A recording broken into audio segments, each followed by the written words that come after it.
এখন বানাচ্ছি রাত্রের খাবার। কি বলুন তো, তরকারি হয়ে গেছে, আর মোটে 4 পিস রুটি করবো। রুটি করলে হয়ে যাবে।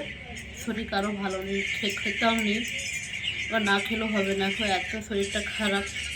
চলো রুটিগুলো করে নিই। করেছি সোয়াবিন আলুর তরকারি।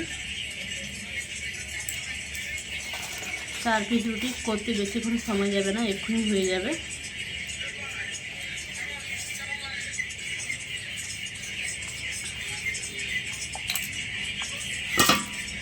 এটা হড়কাচ্ছে, নিচে একটা কাপড় বা একটা গামছা ছেঁড়া দিলে এই বেলেটা সেটা হড়কে যাচ্ছে, পাথর তো।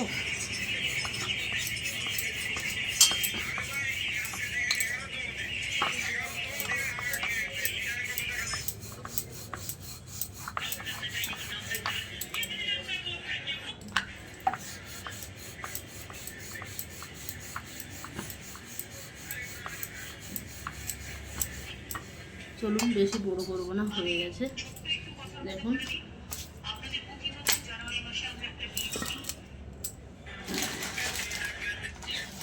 চলো রুটিগুলো চটচট করে নিই।